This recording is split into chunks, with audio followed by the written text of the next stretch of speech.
The obsidian dome of the Syndic Hegemony's Grand Conclave Hall absorbed all sound, rendering the political tension not as an echo, but as a palpable, heavy pressure that settled upon the thousands of assembled delegates, a silent, corrosive fear that superseded the ancient rituals of governance. From the central, elevated dais, crafted from the fused wreckage of a forgotten starship, Hegemon Vex watched the flickering, incomprehensible data streams projected across the void above the chamber floor, the light playing across the complex chitinous ridges of his ocular filters, a species adapted to the deep, eternal twilight of their homeworld. The debate was not about territory, nor resources, nor even the traditional skirmishes that punctuated the galactic balance of power. It was about an anomaly, an error in the cosmic calculus, a species that moved without discernible pattern and communicated only in layers of baffling clinical precision. The Sol species, the Terrans, the humans. They were a statistical impossibility, and therefore an existential threat. The air, cycled and cleansed through millennia-old filters, remained thick with the pheromones of anxiety and barely suppressed aggression, primarily emanating from the sector reserved for the scriptor Primus Cathar, a hardliner whose rhetoric had been escalating since the first, faint, untraceable transmissions from the Sol sphere breached the hegemony's perimeter arrays. Cathar, a towering figure whose carapace was marked with the ceremonial scars of countless diplomatic victories and military annexations, rose from his contemplation, his movement slow, deliberate, a geological shift in the chamber's static atmosphere. His voice, modulated by the conclave's resonant dampeners, was a deep, grating rumble that seemed to physically vibrate the very structure of the dais. Hegemon Vex, Cathar intoned, his compound eyes fixed not on the data, but on the hegemon, a subtle challenge to authority embedded in the gravity of his gaze. The variables have ceased to be speculative. The intrusion is not a probe nor a scout. It is a presence. It violates every established protocol of engagement, ignoring the orbital quarantine fields, broadcasting defiance not through threat, but through a baffling, almost arrogant silence on all military frequencies, confining its transmissions solely to a theoretical mathematics channel we believed dormant for 5,000 cycles. They are a weapon of pure unpredictability, Hegemon, and the time for philosophical debate has evaporated. The vessel must be neutralized. It is a contagion of the mind. A collective, barely perceptible shudder rippled through the assembled delegates. 1,000 species held in the uneasy stasis of the hegemony's peace. Ambassador Rill, a slender, multi-limbed creature whose species, the Lissar, were renowned for their patient, multi-vector analysis and diplomacy, shifted slightly in the diplomatic tier, a gesture of profound disagreement that was itself a political act. Rill's voice, a complex, almost melodic series of clicks and soft whistles translated simultaneously by the conclave's matrix, cut through the tension with the precision of a surgical laser. Scriptor Primus, the defiance is a projection of our own fear. The vessel, designated Voyager I by the Sol species nomenclature, maintains a non-aggressive vector. Its emissions are complex, yes, but analysis by the Lyceum suggests they are a form of hyper-efficient data compression, not a battle code. To categorize what we do not understand as inherently hostile is the most primitive form of strategic error. We have the capability to initiate the Velt Containment Protocol, a field of temporal stasis that would arrest the vessel without inflicting structural damage. A non-lethal observation is the only path that honors the hegemony's commitment to measured response. To strike out of paranoia is to invite the very conflict we seek to avert. Rill paused, allowing the gravity of the implied accusation to settle upon Cathar. If we destroy them now, we simply confirm their potential malice through our own.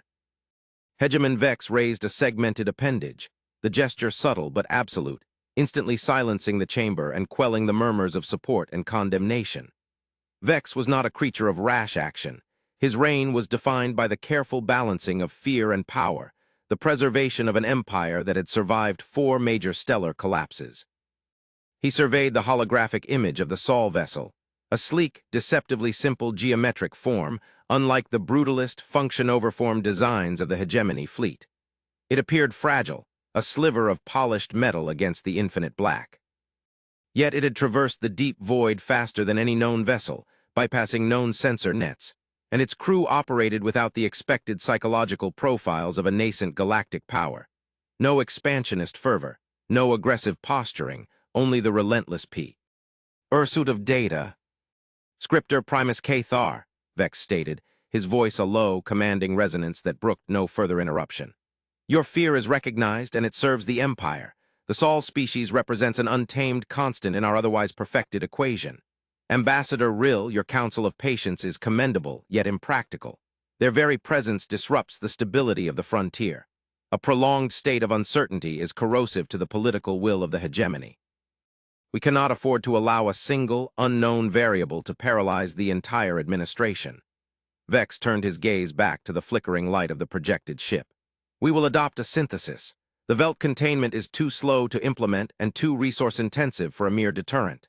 The full dispersal strike is a violation of the ethic of first contact. We will initiate the ignition harmonic field. A low, collective intake of atmospheric nutrient filled the chamber. The ignition harmonic field was a specialized, rarely used technology, initially designed to sterilize large debris fields, not engage sentient vessels. It was a wave of focused energy that did not pierce the hull but overloaded the external systems, boiling away the exposed energy shielding and communication arrays, rendering the target inert and critically, visibly incapacitated. A spectacular display of dominance without the irreversible act of annihilation. It was a message etched in pure, devastating light. The vessel would appear to be instantly and irrevocably engulfed in energy, a silent testament to the hegemony's power.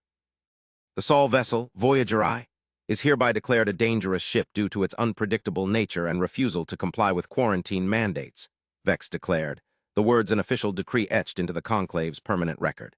We will activate the ignition harmonic field. The result will be immediate, decisive deactivation. We will demonstrate the cost of unbidden entry into our domain. We will set fire to the dangerous ship as a necessary lesson in respect for the Galactic. The command was executed with the chilling, impersonal efficiency of the hegemony's automated defense platforms. Far in the cold void, the human vessel was instantly enveloped by the searing, non-lethal energy wave. On the main projection in the Grand Conclave, the image of the Voyager I transformed from a simple silhouette to a blinding star of crackling, white energy, its external shields violently collapsing, its comm arrays vaporized. The display was terrifying, complete, and stunningly final. A triumphant swell of approval rose from the delegates, led by the deep, satisfied rumble of scripter Primus Cathar. The unpredictable variable had been reduced to a passive, inert hulk, drifting in the void, a monument to the hegemony's wisdom and strength. Cathar met the hegemon's gaze, a silent acknowledgement of their shared, necessary brutality. The threat was neutralized. The crisis was averted. The political structure was affirmed. The conclave adjourned into a state of profound, mandated calm. The hegemony, having exerted its power and re-established its internal equilibrium, entered its period of shornop. This was not a literal slumber, but a deep, formalized administrative recess. A week of total institutional silence where political decision-making was suspended, resources were recalibrated, and the central, multi-species bureaucracy was commanded to engage in contemplation and self-analysis. It was a cultural imperative, a necessary decompression after a period of intense crisis, rooted in the philosophy that true governance required not endless action, but periodic, profound stillness. For the Syndic hegemony, having decisively dealt with the Sol anomaly, the shornop was an act of supreme confidence, a political statement that the situation was so thoroughly controlled that all administrative panic could be set aside. The Empire collectively took a short nap. Hegemon Vex retreated from the conclave hall to his personal observatory tower, a crystalline spire that pierced the toxic atmosphere of the homeworld. He sought the solitude necessary for the ritual Catrol, the 7-day period of focused political and existential reflection required of the hegemon after any act of aggression. But the stillness was a poor sheath for his internal disquiet. Cathar's aggressive certainty, Rill's logical patience, and Vex's own uncomfortable compromise churned beneath his segmented carapace. He had saved the political moment, but he sensed a flaw in the equation. The Sol species had not fought back. They had not screamed in rage or threatened retaliation. The disabled hulk simply drifted, a beacon of silence. The expected, desperate diplomatic plea never arrived.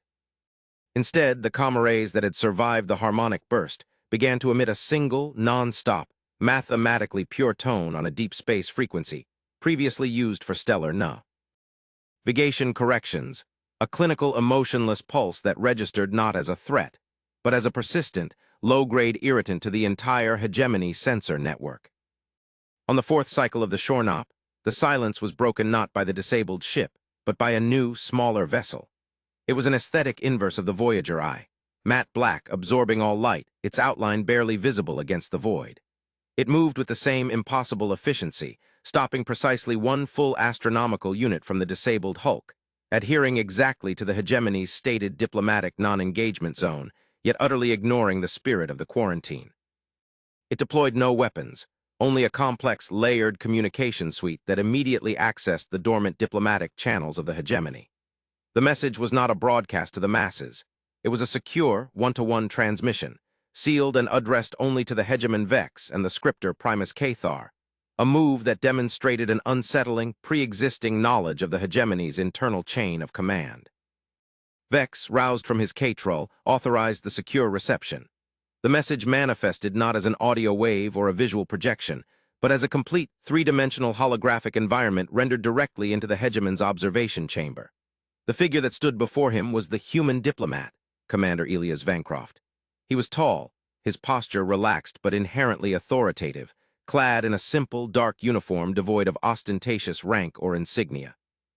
His face was open, his expression calm, yet there was a profound, almost crushing intellectual weight behind his pale, analyzing eyes. The atmosphere of the chamber, thick with the hegemon's pheromones of high-level stress, seemed to dissipate under the sheer, unexpected banality of the human's presence. "Hegemon Vex," Vancroft began, his voice a smooth baritone, utterly devoid of fear, sarcasm, or any trace of the rage that the hegemon had fully anticipated. "I apologize for the interruption of your people's shornop. Our initial exploratory craft, the Voyager Eye, has been rendered inert by your ignition harmonic field. The political message was received. Your culture values the assertion of authority over the acquisition of knowledge. That ethical position is noted and respected. However, I am not here to discuss reparations for the vessel. The Voyager Eye was designed to be disposable. Its purpose was singular, and its destruction, while inefficient, has inadvertently validated its core warning." Vex, finding his voice thick with a sudden, unexpected defensive impulse, finally spoke. "You speak of a warning, human. Your vessel ignored all warnings, all established interstellar law. Your people show no respect for the established order. Your vessel was a probe of hostility designed to test the limits of our patience. It was a dangerous ship, and we applied a commensurate deterrent." Vancroft tilted his head, a subtle, almost academic gesture of dismissal. "Hegemon, hostility is the projection of a limited mind. The Voyager Eye contained no offensive weaponry, only advanced sensor arrays and an experimental data compression engine. It carried no threat to your military assets. The danger you perceived was the danger of the unknown, and the warning I speak of is not a threat of retaliation, but an immediate, unalterable consequence of the action you have already taken." The human diplomat then walked to a projected display of the destroyed Voyager Eye, which now showed a complex topological map of the surrounding stellar neighborhood. He pointed to a small, isolated system on the periphery of the map, a system the hegemon recognized as the location of the Caerellian colony, a peaceful, non-military, deep lineage world revered by the hegemony's old guard, a world where many of the political families kept their ancestral roots, away from the toxic political air of the core worlds. It was a sentimental, though militarily irrelevant, planet. It was where hegemon Vex's own, non-political relatives resided, the lineage he held separate from his political persona, his family in the truest, non-institutional sense. "Your ignition harmonic field," Vancroft continued, his voice absolutely flat, "is based on an outdated early-cycle energy containment architecture. Its energy discharge signature is not clean. It creates a secondary harmonic burst, a resonant frequency in the low-end spectrum. Your intelligence must have been aware of this, yet assumed the sheer distance would render it negligible." The hegemon's internal processors began to race. He was aware.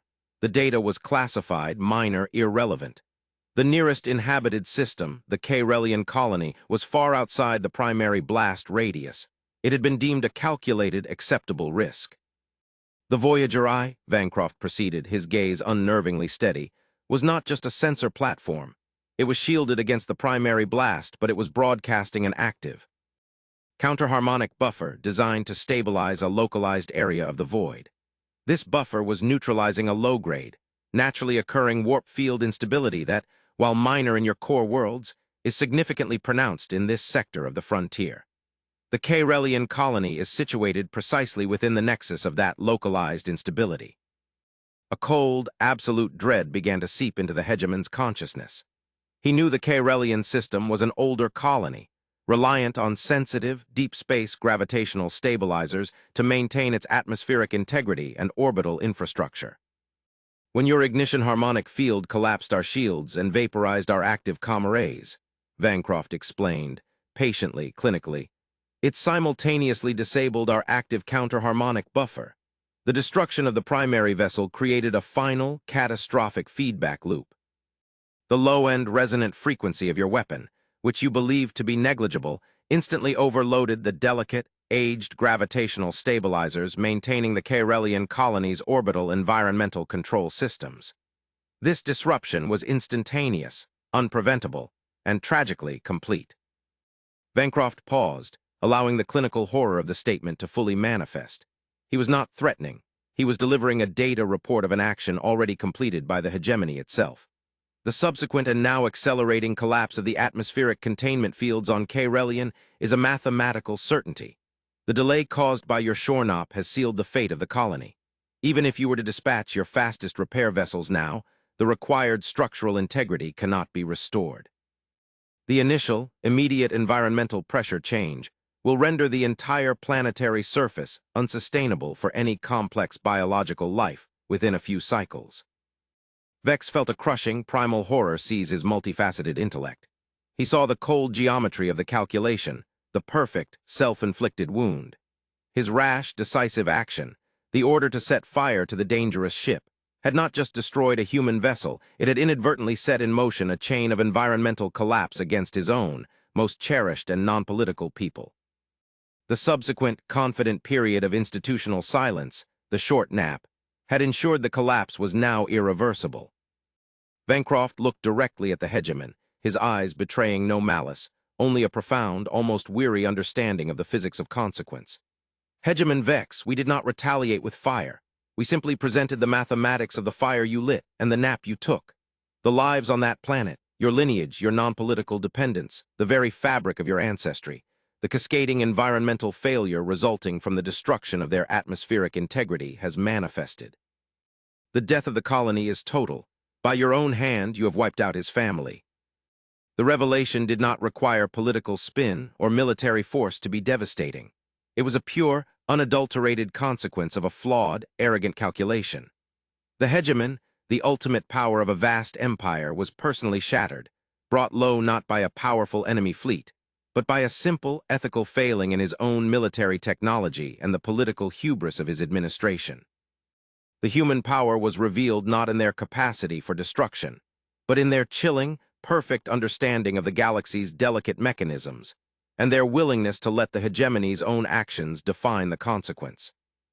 The political fallout was not explosive, but implosive, a catastrophic, silent collapse within the highest echelons of the hegemony. Scriptor Primus Cathar, who had received the same transmission, found his hawkish certainty disintegrate under the weight of the objective, undeniable data. His political faction, previously dominant, was instantaneously neutralized by the revelation that the very act they championed, the assertion of dominance through brute force, had led to a self-inflicted, catastrophic tragedy that reached into the hegemon's personal core. The power of the Sol species was their clinical, ethical competence, their capacity to simply observe the laws of physics and consequence without personal animus. They had not sought revenge. They had merely demonstrated the cost of ignorance and arrogance with a precision that transcended mere weaponry. Hegemon Vex, emerging from his mandated Catrol as a man spiritually and politically broken, did not seek war. He sought understanding. He ordered the immediate, unconditional reception of Commander Vancroft onto the hegemony's homeworld, bypassing all quarantine and security protocols, an act of unprecedented trust and desperation. Vancroft, in his matte-black diplomatic vessel, landed in the ancient, sacred diplomatic nexus of the capital, unaccompanied, bringing with him only a single, heavily encrypted data core. The subsequent dialogue in the now sile. NT humbled conclave hall was not a negotiation, but a profound, philosophical interrogation of galactic ethics and political myopia. Ambassador Rill, who had argued for patience, was elevated to Vex's side, a silent testament to the new paradigm of diplomacy. Cathar sat in stunned, desolate silence, The weight of the Karelian colonies collapsed the final, terrible sentence of his political career. Commander Vancroft, Hegemon Vex began, his voice raspy, stripped of its political authority. The destruction of my lineage is not a military act. It is an indictment of my failure, a demonstration of an intellectual and ethical asymmetry. We perceived you as a variable of chaos. You have proven to be an engine of consequence. Why? Why the pursuit of knowledge with such ruthless dedication? Why the initial vessel which you admitted was disposable? What cosmic equation could justify such a risk, such a silent, lethal gamble? Vancroft stood before the council, his calm presence a rebuke to centuries of hegemony political theater. He did not posture. He simply accessed the data core he carried, and the projection above the hall shifted from the image of the destroyed Voyager eye to a terrifying, complex simulation of the entire galactic core. Hegemon, the cost of the Voyager eye and the Karelian colony is a tragic fraction of the equation, Vancroft stated, his voice now imbued with an urgency that transcended diplomacy and entered the realm of cosmic warning. The Sol species did not enter this galaxy seeking territory, resources, or political dominance. We came in response to an observation we made over 2 centuries ago in the deep field arrays of our own stellar sphere. We have discovered a flaw in the fabric of the cosmos. He gestured to the galactic projection. What appeared as light and stable structure to the hegemony's eyes, Vancroft's data rendered in complex, oscillating colors, indicating a slow, pervasive decay. Your civilization is based on the assumption of a stable, predictable warp field, the energy canvas upon which all faster-than-light travel and deep space communication is painted. That assumption is false. We have identified a subtle, pervasive form of xenopathogen, a non-biological, entropy-driven energy form that is slowly, relentlessly corrupting the fundamental constants of the warp field. It is not an enemy you can shoot. It is a creeping sickness of spacetime itself. The hegemon leaned forward, his ancient intellect straining to grasp the magnitude of the claim. A cosmic decay, an entropy, driven by a pathogen, I do not understand. Think of the warp field as a crystalline structure. Every FTL jump, every large-scale energy discharge creates a microfracture. This pathogen, which we term the Great Stutter, is migrating into those fractures, corrupting the energy transfer mechanisms. The result is minor now, unpredictable FTL jumps, sensor ghosts, strange harmonic resonances that cause political paranoia. It is, in fact, the very warp field instability that drove your initial fear and led you to perceive our vessel as a threat. Your anxiety was real, Hegemon, but its source was cosmic, not human. Vancroft returned to the image of the Voyager eye. The purpose of that ship was not exploration. It was an emergency deployment of a stabilizing counter-harmonic beacon. That beacon was designed to inject a reverse entropy signature into the local warp field nexus, precisely the instability that threatened the Karelian colony. We were attempting to cure the local sickness before it spread. Your ignition harmonic field, in its attempt to assert dominance, destroyed the cure and amplified the sickness's localized effect. The silence that followed was absolute, a cosmic void of terrifying realization. The humans were not a political force. They were a medical team, a technical crew responding to a universal emergency. Their power was not derived from their ability to fight, but from their capacity to understand the physics of the universe on a level that rendered all political squabbles irrelevant. Their calm was the terrifying calm of a doctor diagnosing a terminal illness in a patient who is too busy arguing with the nurse. Vancroft did not let the magnitude of the reveal settle. He accessed the final layer of his data core, and the holographic projection shifted again. It was a projection of the future, a simulation run forward a few millennia. It showed the entire galaxy, not collapsing in a supernova of war, but slowly dissolving, the stars fading into unnavigable, silent pockets of dead space. The FTL network would cease to function, communication would become impossible, and every species would be rendered instantly and permanently isolated, trapped within their own stellar spheres, doomed to eventual localized entropy. This is not a political negotiation, Hegemon. This is a triage. The Sol species has been engaged in a multi-species, pan-galactic initiative for the last 2 cen. Turi's discreetly deploying these stabilizing beacons at key nexus points across the deep void. We have no empire, no grand political ambitions. We simply have the only viable solution to the Great Stutter. The tragic loss of the Karelian colony was the universe's most brutal and effective demonstration of the immediacy of this crisis. The conclave hall transformed from a political chamber of fear into a crisis council of cosmic urgency. The philosophical reflection that followed was profound, painful, and unifying. Hegemon Vex, humbled and stripped of his personal loss, saw the true face of power, the ethical logic of a species that chose the survival of the whole over the posturing of the part. He formally dissolved the Syndic hegemon's standing military doctrine of preemptive containment and placed the entire industrial, scientific, and logistical capacity of the Empire at the disposal of Commander Bancroft and the Sol species. Initiative.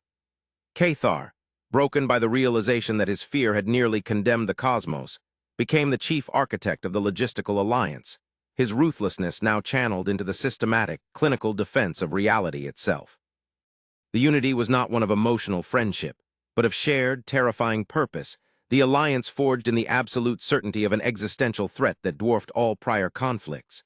The humans' calm professionalism, their logic, and their terrifying ethical power had transcended all cultural barriers. They were not aggressors. They were the guardians of the constants, the silent shepherds against cosmic decay. The final act of the Council was the formal merging of the Syndic hegemon's vast sensor network with the Sol species' pan-galactic arrays. The combined data streams, fed through the hegemon's ancient, powerful central processor, revealed the final, and most profound, twist of the cosmic horror. The projection over the conclave hall flickered, and then solidified into an image of impossible scale, a deep space anomaly, a region of the void where the xenopathogen was not a creeping sickness, but a churning, malevolent storm. It was a region utterly devoid of stars, yet radiating a chaotic, high-energy signature that defied every known law of physics. The data labeled it only as the source. "We detected this a rotation ago," Bancroft said, his voice now lower, acknowledging the true scale of the horror they faced. "We have always assumed the Great Stutter was a natural, though aberrant, form of entropy. We were wrong." He zoomed the projection onto a tiny, geometrically precise object at the heart of the chaotic storm. It was an artifact of impossible size, a structure of non-baryonic matter, clearly artificial, clearly ancient beyond comprehension. It was a colossal, derelict engine of creation, a forgotten cosmic machine. "This is the truth, Hegemon. This structure is not a natural phenomenon. It is an abandoned megastructure of a preceding hyper-advanced civilization. It was designed, we believe, to draw energy directly from the vacuum of space, to power their own forgotten interstellar network. But something went wrong. The process became unstable. The structure, in its decay, is now actively generating the xenopathogen. The Great Stutter is not a natural entropy. It is the waste product of a forgotten cosmic ambition, a toxic exhalation of a dead god's machine." Bancroft's eyes met the hegemon's, and for the first time a flicker of something beyond clinical calm, a hint of the immense, human burden, appeared in his gaze. "Our mission was never to fight the pathogen. It was to build a network of stabilizing beacons strong enough to contain the source's toxic output, to quarantine the galaxy until we can find a way to switch off a machine that has been running broken for billions of years. We are not doctors, Hegemon. We are galactic janitors, attempting to clean up the catastrophic mess left behind by a species whose power we cannot even begin to comprehend." The conclave hall was silent, the assembled delegates gazing not in fear, but in awe at the sheer, terrifying scale of the revelation. Their political conflicts, their fears of humanity, the tragic fate of the Caerelian colony, it all shrank to the insignificance of a grain of sand against the infinite, terrifying void. The humans had not just revealed a threat. They had unveiled the true, humbling, and overwhelming frontier of existence. Hegemon Vex, the ancient leader of a sprawling empire, rose slowly, his posture one of newfound, profound purpose. His political fear of humanity had been utterly transmuted into an ethical respect and a shared destiny. He looked upon the human Commander Bancroft not as an alien, but as an ally, a guide, a species whose calm logic was the only true weapon against a cosmic horror. The lesson had been devastatingly learned. Fear leads to self-destruction, and the only power that mattered was the competence to face the vast, uncaring indifference of the universe. "Commander Bancroft," Hegemon Vex stated, the rumble in his voice now carrying the weight of a billion stars and a unified purpose. "The Syndic hegemony is no more. We are now a component of the Sol species defense initiative. Show us the full schematic of the source. Show us the mathematics of the machine of the dead god. We will not take a nap. We will not hesitate. We will dedicate every cycle of our remaining history to the task of turning off that engine and saving this fragile, terrifying cosmos. We are united in this truth. Now tell us what to do. The image of the abandoned, colossal engine of decay remained suspended above the conclave, the silent, terrible monument to an ancient, forgotten power. The hegemon and the commander stood side by side, two species finally unified, facing a frontier not of war, but of preservation, the ultimate emotional reflection on humanity's cold, ethical competence serving as the only torch against the shadow of a cosmic threat too large and too indifferent for any single species to face alone. The human resolve, born of logic and a terrifying understanding of consequence, was the final, greatest revelation.